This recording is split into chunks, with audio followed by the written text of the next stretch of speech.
Alright, I'm in an R290 unit. Completely empty of gas. I actually put some 134 in it.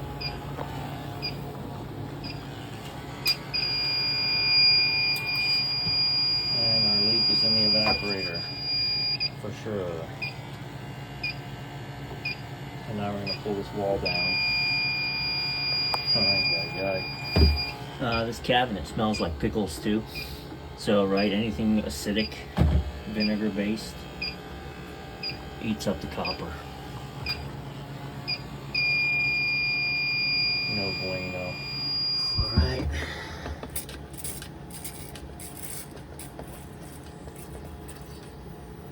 Right there's one.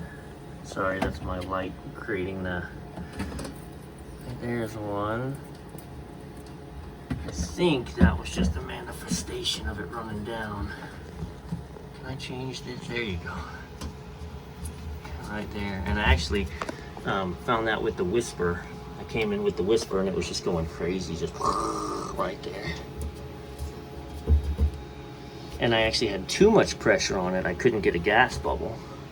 So I had to back off the pressure because it was just jetting out so fast. And you can see the whispers off the chart.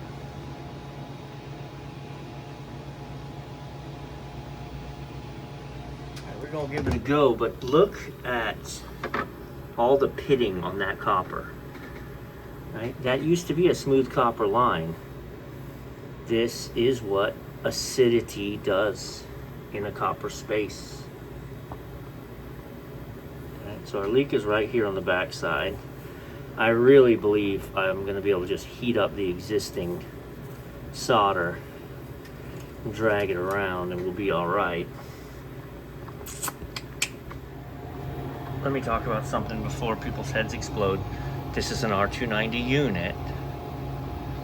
I put slip-on ports on it so that I could see what was going on.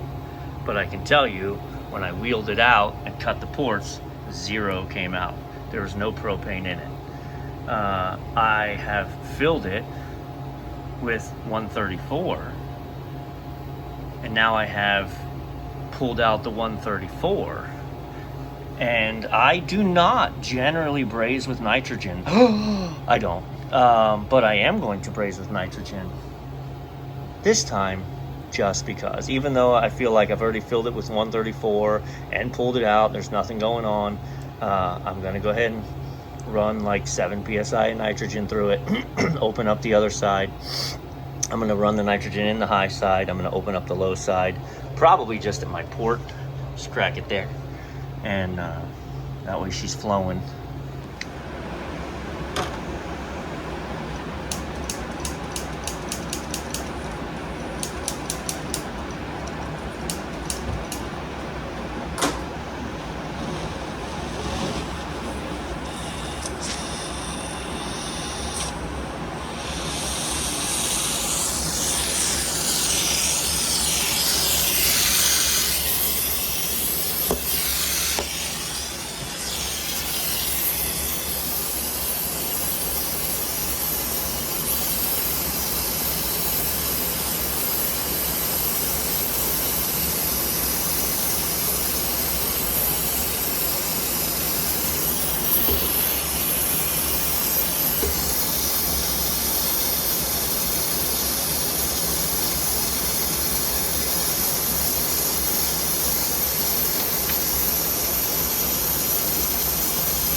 Woo!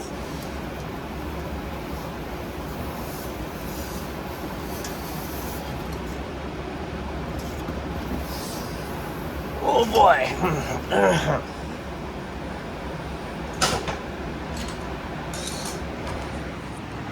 All right. 18 pounds of pressure sitting on it.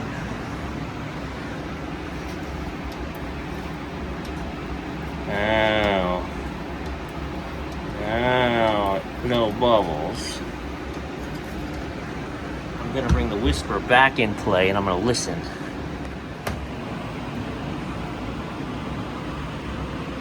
Absolutely nothing. Silence. Sweet. Alright, if you watched the video yesterday, you know I used my pump, so you gotta make sure you flip it back to 115. So I'm just running on wall power. This thing is gonna pull down so fast. Again, I think it's a 3.5 ounce system of 290. And you wanna make the internet's head explode? I'm thinking about charging it with 134. Don't scream at me yet. I promise you it works. This guy, it's been 40 minutes and we're just hanging out at 1200 microns. So we're tight. All right, here you go. Time for conversation. No more propane. I'm running 134.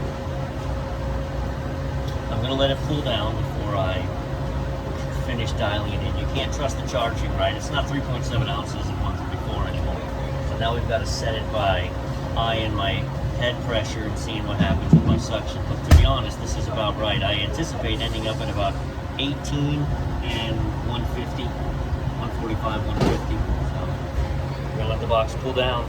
Tell me why, guys. And listen, and somebody said he's not wrong. Just because it works doesn't mean it's right. Agreed.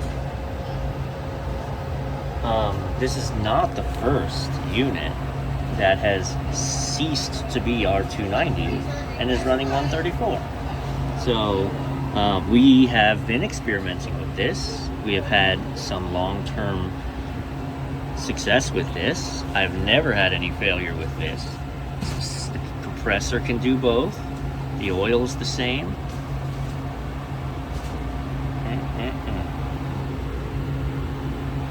No more problems. 134. Talk amongst yourselves.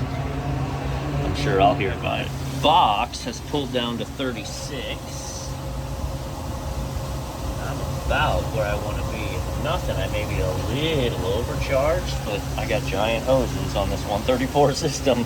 So when I come off, even with my anti-blowback, I'm going to trap some in the hoses and they're going to make it just the right amount of short.